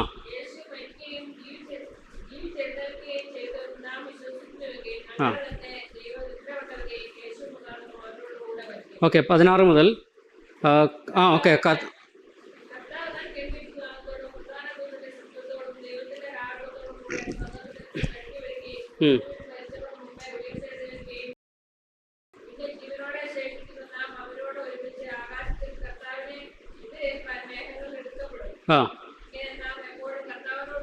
ഓക്കെ. ഇവിടെ കർത്താവ് മധ്യാകാശം വരെ മാത്രമേ വരുന്നുള്ളൂ. നേരത്തെ നമ്മൾ വായിച്ചത് സകല ജാതികളും കാണും കർത്താവ് മഹാ തേജസ്സിൽ വരുമ്പോൾ. മത്തായി സുവിശേഷം 24 നമ്മൾ അങ്ങനെ വായിച്ചത്. എല്ലാവരും കണ്ണും കാണുമെന്നാണ് പറഞ്ഞത്. ഇവിടെയോ? ഇവിടെ മധ്യാകാശത്തിൽ മാത്രമേ കർത്താവ് വരുന്നുള്ളൂ. ശ്രദ്ധിക്കേണ്ടത്, ക്രിസ്തുവിൽ മരിച്ചവർ ആദ്യം ഉയർത്തെഴുന്നേൽക്കും. അപ്പോൾ ഇതിനൊരു ക്രമമുണ്ട്.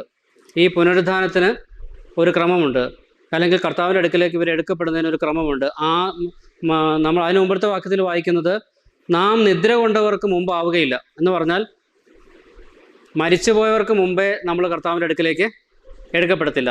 പിന്നെ താഴോട്ട് പറയുന്നത് എന്ത് പറയുന്നത്?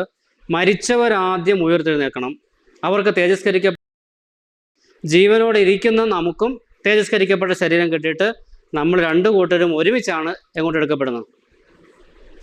ഇങ്ങനെ ഒരു ക്രമമുണ്ടെന്ന് പൗലോസിന് എങ്ങനെ മനസ്സിലായി? ഇതിന് ഇങ്ങനെ ഒരു ക്രമമുണ്ടെന്ന് പൗലോസിന് എങ്ങനെ മനസ്സിലായി? ഇത് ദൈവാത്മാവ് വെളിപ്പെടുത്തി കൊടുത്തതല്ലാതെ മറ്റൊന്നുമല്ല. അതിന് തെളിവ് എന്നാന്ന് ചോദിച്ചാൽ, നമ്മളെല്ലാ ആഴ്ചയിലും 1-ാം ലേഖനം 11-ാം അധ്യായത്തിൽ തിരുവത്താഴത്തോടുള്ള ബന്ധത്തിൽ വായിക്കാറുണ്ട് അല്ലേ? 23 മുതലുള്ള വാക്യങ്ങൾ. അവിടെ പൗലോസ് പറയുന്നതാ, ഞാൻ കർത്താവിൽ നിന്ന് പ്രാപിക്കുകയും നിങ്ങൾക്ക് ഏൽപ്പിച്ചു തരികയും ചെയ്യുന്നത് എന്തെന്നാൽ, കർത്താവിനെ കാണിച്ചു കൊടുത്ത രാത്രിയിൽ അവൻ അപ്പമെടുത്ത് സ്തോത്രം ചൊല്ലി നുറുക്കി. ബാക്കി അറിയാമല്ലോ. ഈ കർത്താവ് ഈ കൽപ്പന കൊടുക്കുമ്പോൾ, അപ്പം എടുത്ത് സ്തോത്രം ചൊല്ലി ശിഷ്യന്മാർക്ക് കൊടുക്കുമ്പോൾ പൗലോസ് അവിടെ ഉണ്ടായിരുന്നു. പിന്നെ എന്ത് ധൈര്യത്തിലാണ് പറഞ്ഞു ഞാൻ കർത്താവ് നിങ്ങൾക്ക് ഏൽപ്പിച്ചു തരികയും ചെയ്യുന്നെന്ന്?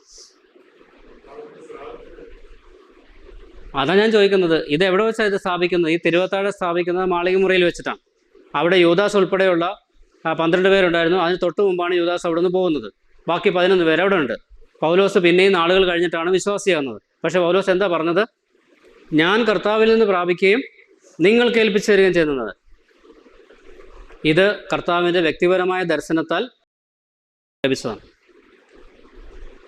അപ്പോൾ അതുപോലെ ലഭിച്ചിരിക്കുന്ന ഒരു കാര്യമാണിത്. മറ്റൊന്ന്, അപ്പോസ്തല പ്രവൃത്തിയിൽ പൗലോസ് പറയുന്നൊരു കാര്യമുണ്ട്. വാങ്ങുന്നതിനേക്കാൾ കൊടുക്കുന്നത് ഭാഗ്യകരമെന്നും നമ്മുടെ കർത്താവായ യേശുദാൻ പറഞ്ഞ വാക്ക് ഓർത്തുകൊള്ളണം. 4 സുവിശേഷമുണ്ടല്ലേ? മത്തായി, മർക്കോസ്, ലൂക്കോസ്, യോഹന്നാൻ. ഇതിലേത് സുവിശേഷത്തിലാണ് കർത്താവ് ഈ സ്റ്റേറ്റ്മെൻറ്റ് പറഞ്ഞിരിക്കുന്നത്? വാങ്ങുന്നതിനേക്കാൾ കൊടുക്കുന്നത് ഭാഗ്യകരമെന്ന് നമ്മുടെ കർത്താവ് താൻ പറഞ്ഞ വാക്ക് ഓർത്തുകൊള്ളണം. ഇതിലേത് സുവിശേഷത്തിലേത്? യോഹന്നാൻ്റെ. 4 സുവിശേഷം പരിശോധിച്ചാലും ഈ വാക്ക് കാണാൻ പോകുന്നില്ല. ഈ സ്റ്റേറ്റ്മെൻറ്റ് 4 സുവിശേഷത്തിലുമില്ല. അപ്പോൾ കർത്താവ് ഇങ്ങനെ പറഞ്ഞിട്ടില്ലേ? ഉണ്ട്. കർത്താവ് പറഞ്ഞിട്ടുള്ള മുഴുവൻ കാര്യങ്ങളും എന്ത് ചെയ്തിട്ടില്ല? രേഖപ്പെടുത്തി തന്നിട്ടില്ല. അത് യോഹന്നാൻ പറഞ്ഞിട്ടുണ്ട്. കർത്താവ് ചെയ്തതും പറഞ്ഞതുമായിട്ടുള്ള എല്ലാം എഴുതി തന്നാൽ നമുക്ക് ഈ പുസ്തകം ഇതുപോലെ കൊണ്ടു നടക്കാനായിട്ട് പറ്റത്തില്ല. പക്ഷെ അതിനർത്ഥം കർത്താവ് ഇത് പറഞ്ഞിട്ടില്ല എന്നല്ല. കർത്താവ് പറഞ്ഞിട്ടുണ്ട്.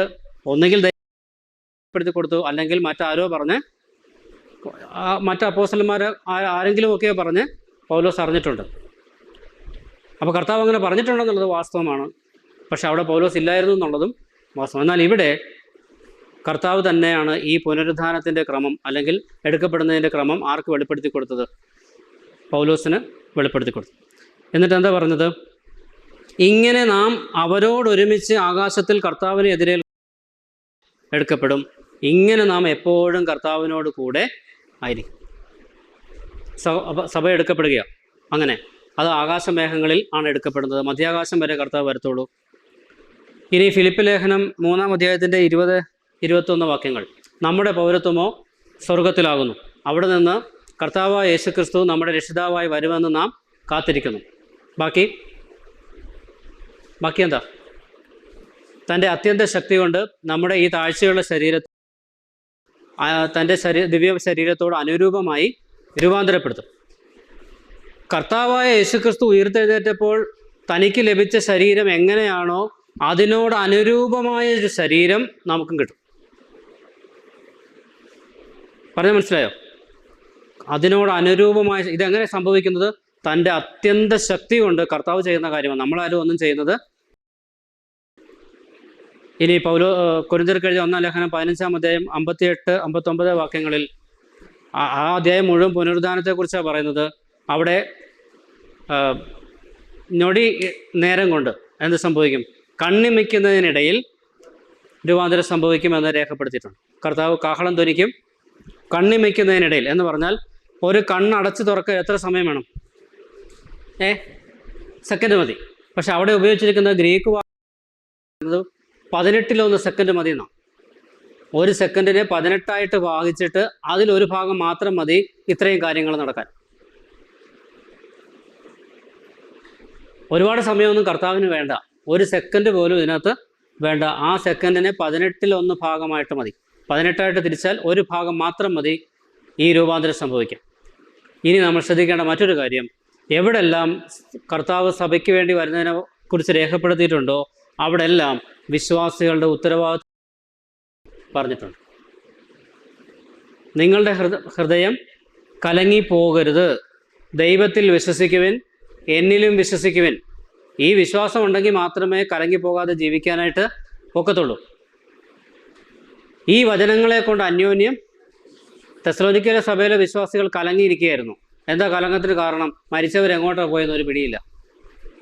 അതാ പറഞ്ഞത്, മരിച്ചവരെക്കുറിച്ച് ദുഃഖിക്കേണ്ട ആവശ്യം നിങ്ങൾക്ക്, മറ്റുള്ളവർ ദുഃഖിക്കുന്ന പോലെ നിങ്ങൾ ദുഃഖിക്കരുതെന്ന് ഞാൻ ആഗ്രഹിക്കുന്നു. ഇന്ന പോലെ സംഭവിക്കുന്നതെന്നാണ് പറഞ്ഞത്. അതുകൊണ്ട് ഈ വചനങ്ങളെ കൊണ്ട് അന്യോന്യം കൊള്ളണം. ഇനി നിങ്ങളുടെ പൗരത്വം സ്വർഗത്തിലാവുമെന്ന് പറഞ്ഞാൽ അവിടെ അവസാനിപ്പിക്കുന്നില്ല. ഫിലിപ്പ് ലേഖനം 4-ാം അധ്യായം മുഴുവൻ പറയുന്നത്. 4-ാം അധ്യായത്തിന് 1-ാമത്തെ വാക്യം മാത്രം ഒന്ന് വായിച്ചേ. ഫിലിപ്പ് ലേഖനം 4-ന്റെ 1. അവിടെ ഉത്തരവാദിത്വം എന്നാന്ന് പറഞ്ഞിട്ടുണ്ട്.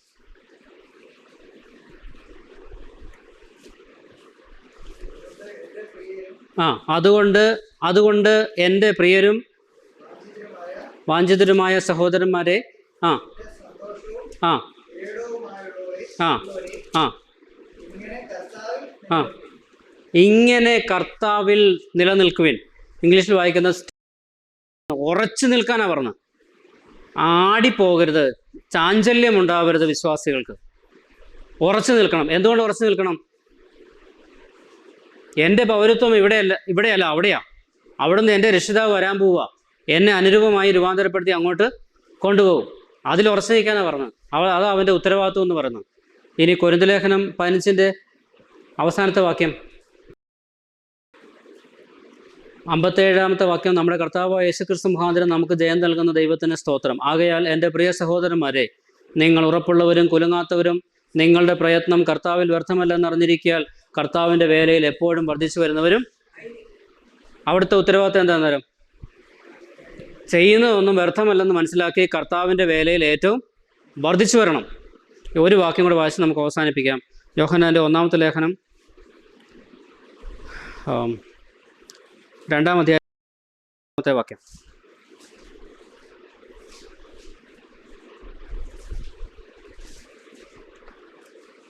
യോഹന്നാൻ്റെ 1-ാമത്തെ ലേഖനം 2-ാം അധ്യായം 28-ാമത്തെ വാക്യം. ഇനിയും കുഞ്ഞുങ്ങളെ, അവൻ പ്രത്യക്ഷനാവുമ്പോൾ നാം അവൻ്റെ സന്നിധിയിൽ ലജ്ജിച്ചു പോകാതിരിക്കേണ്ടതിന് അവൻ്റെ പ്രത്യക്ഷതയിൽ നമുക്ക് ധൈര്യം ഉണ്ടാകേണ്ടതിന് അവനിൽ വസിക്കുവിൻ. കർത്താവിൻ്റെ പ്രത്യക്ഷതയിൽ നമുക്ക് ധൈര്യം ഉണ്ടാകുകയും വേണം. പിന്നെ തല കൊമ്പിട്ട് പോവാനും പാടില്ല. അതിനെന്ത് ചെയ്യണം? അവനിൽ വസിക്കണം. കർത്താവ് വരട്ടെ, ഞാൻ ഒരുങ്ങിയിരിക്കുക എന്ന് പറയാൻ നമുക്ക് പറ്റുമോ അന്നേരം? എന്താ കാരണം? ക്രിസ്തുവിലാണ് വസിക്കുന്നതെങ്കിൽ മാത്രമേ ഇത് പറയാൻ പറ്റുള്ളൂ. ക്രിസ്തുവിൽ വസിക്കുന്നവൻ്റെ ഇടപെടലും ചിന്താഗതിയും എല്ലാം വ്യത്യസ്തമാണ്. ആ ഉറപ്പുള്ളവർക്ക് മാത്രമേ പറയാൻ പറ്റുള്ളൂ, കർത്താവെ വാ, ഞാൻ റെഡിയായിട്ടിരിക്കുക എന്ന് പറയാം. അവൻ്റെ സന്നിധിയിൽ ലജ്ജിച്ചു പോകാതിരിക്കേണ്ടതിന് എന്ത് ചെയ്യണം? അവനിൽ വസിക്കണം. എങ്ങനെ വസിക്കണമെന്നുള്ളത് 27-ാമത്തെ വാക്യത്തിലാണ് പറഞ്ഞേക്കുന്നത്. എന്തുകൊണ്ട് വസിക്കണമെന്നുള്ളതാണ് ഇപ്പോൾ പറഞ്ഞത്. 27-ാമത്തെ വാക്യത്തിൽ എങ്ങനെ വസിക്കണമെന്ന് പറഞ്ഞിട്ടുണ്ട്. അവനാൽ പ്രാപിച്ച അഭിഷേകം നിങ്ങളിൽ ഇരിക്കുന്നു. നിങ്ങളെ ഉപദേശിക്കുവാൻ ആവശ്യമില്ല. അവൻ്റെ ഉപദേശം സത്യമാകയാലും അവൻ്റെ അഭിഷേകം തന്നെ നിങ്ങളെ തരികയാലും അത് പോഷ്കല്ല ആകയാലും അത് നിങ്ങളെ ഉപദേശിക്കുന്നത് പോലെ. ആ അഭിഷേകം ആരാ? പരിശുദ്ധാത്മാവ്. ആ പരിശുദ്ധാത്മാവ് ആരും നിങ്ങളെ പഠിപ്പിച്ചു തരേണ്ട കാര്യമില്ല. പരിശുദ്ധാത്മാവ് എന്ത് ചെയ്തോളും? നിങ്ങളെ പഠിപ്പിച്ചു തരും. ആ പഠിപ്പിച്ച് തരുന്നത് പോലെ എന്ത് ചെയ്താൽ മതി? ആത്മാവിൻ്റെ നിർദ്ദേശം അനുസരിച്ച് പുത്രനിൽ വസിച്ചുകൊണ്ട് കർത്താവിൻ്റെ വരവിന് വേണ്ടി ഒരുങ്ങണമെന്നായി പറഞ്ഞതിൻ്റെ അർത്ഥം. ആത്മനിറവിൽ ജീവിച്ചിട്ട് വേണം എന്ത് പറയാൻ? ഞാൻ റെഡിയാന്ന് പറയാൻ. അല്ലാതെ ആർക്കും പറയാൻ ഒക്കത്തില്ല. അല്ലെങ്കിൽ എന്തു ചെയ്യും? നമ്മൾ എന്തെങ്കിലും ഒരു മോശം പ്രവൃത്തിയിലോ അല്ലാതെയോ ഇരിക്കുന്ന സാഹചര്യമാണെങ്കിൽ കർത്താവ് വരുന്നതെങ്കിൽ ചിരിച്ചുകൊണ്ട് കർത്താവിനെ സ്വീകരിക്കാൻ പറ്റുമോ? അതിൽ വസിക്കണം എന്ന് പറഞ്ഞാൽ ആത്മനിറവ് എപ്പോഴും നഷ്ടപ്പെടാനും സാധിക്കും. ആത്മമുദ്ര, ആത്മാവിൻ്റെ അച്ചാരം, ഇതെല്ലാം ഒരിക്കൽ കിട്ടിയതാണ്. ആത്മസ്നാനം എല്ലാം ഒരിക്കൽ കിട്ടിയതാണ്. ആത്മനിറവെന്ന് പറയുന്നത് ഞാനും കർത്താവും തമ്മിലുള്ള ബന്ധത്തിൻ്റെ അടിസ്ഥാനത്തിൽ ഇരിക്കുന്ന കാര്യമാണ്. ആത്മനിറവിൽ ജീവിക്കുന്നവന് മാത്രമേ അത് ഉപദേശിക്കുന്നതനുസരിച്ച് എനിക്ക് ജീവിക്കാനായിട്ട്. അതുകൊണ്ടാണ് പറഞ്ഞത് ദൈവാത്മാവിനെ എന്ത് ചെയ്യരുത്? പരിശുദ്ധാത്മാവിനെ ദുഃഖിപ്പിക്കരുത്. ദുഃഖിപ്പിക്കാനുള്ള ചാൻസ് എല്ലാം ഒരുക്കി കൊടുത്തേച്ച് ഞാൻ റെഡിയാന്ന് പറഞ്ഞിട്ട് എന്താ കാര്യം? ഒരു കാര്യമില്ല. അപ്പോൾ കർത്താവിൻ്റെ ഒരുങ്ങുമ്പോൾ ഉത്തരവാദിത്തങ്ങൾ ധാരാളമുണ്ട്. ആ ഉത്തരവാദിത്തങ്ങൾ നിർവഹിച്ചിട്ട് വേണം പ്രത്യാശയോടെ നാം കാത്തിരിക്കുവാൻ. അങ്ങനെ സഭ എടുക്കപ്പെടുകയും നാം എന്നും കർത്താവിനോട് കൂടെ ആയിരിക്കുകയും ചെയ്യും. അപ്പോൾ സഭ തിരുവചന വെളിച്ചത്തിൽ എന്ന വിഷയമാണ് കഴിഞ്ഞ 4 മാസമായിട്ട് നാം ചിന്തിച്ചു കൊണ്ടിരുന്നത്. എല്ലാ കാര്യങ്ങളും ഒന്നും ചിന്തിച്ചിട്ടില്ല. ഒത്തിരി കാര്യങ്ങൾ മിസ്സാക്കിയിട്ടുണ്ട്. സമയബന്ധിതമായി തിരഞ്ഞെടുക്കപ്പെട്ട ചില സബ്ജക്റ്റുകൾ മാത്രമാണ് ഈ സമയപരിധി ചിന്തിച്ചത്. ഇന്ന് ചിന്തിച്ചത് സഹോദരിമാരുടെ ശുശ്രൂഷയും സ്ഥാനവും, സഭയുടെ ഉൽപ്രാവണവുമാണ്. കേട്ട വചനങ്ങളുടെ അടിസ്ഥാനത്തിൽ ജീവിതത്തെ പരിശോധിച്ച് കർത്താവിൻ്റെ വരവിന് വേണ്ടി നമുക്ക് ഒരുങ്ങാം. ദൈവം നമ്മെ സഹായിക്കട്ടെ. ദൈവനാമം വാഴ്ത്തപ്പെടുമാറാവട്ടെ.